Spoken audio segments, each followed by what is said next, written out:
Hello and welcome to sqadia.com. I'm Dr. Mahnur Ehsan with another interesting video from hepatobiliary diseases. So let's start with a scenario.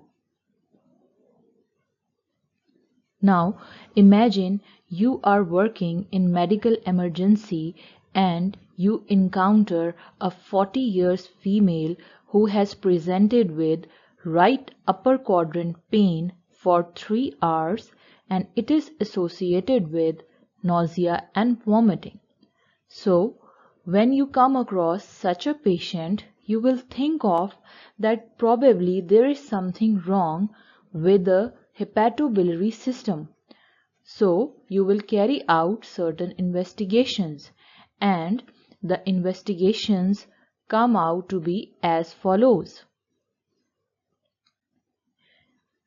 You will see that in the complete blood count, the total leukocytes are elevated, whereas LFTs and amylase are normal, whereas on ultrasonography there is a 1.5 cm stone in gallbladder. So, overall, the picture suggests that the patient is having gallbladder stones. So, we will talk about this today in our video on cholelithiasis, or in simple terms, gallstones. First of all, we should know what is the normal mechanism which is occurring in our body. Here you can see this is a picture of hepatobiliary system, and liver is the organ which produces bile. This bile flows out of the liver by left and right hepatic ducts which join to form common hepatic duct. But what happens that the bile is not all transferred to the duodenum.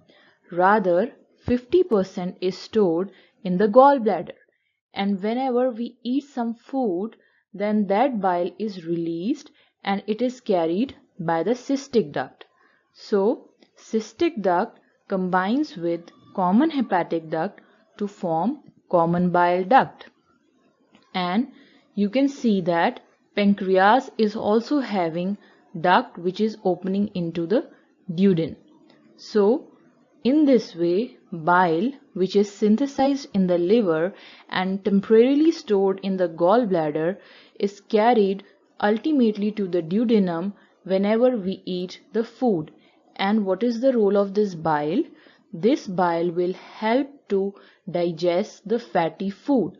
So, this is its significance, that it will aid the digestion of lipids in our body.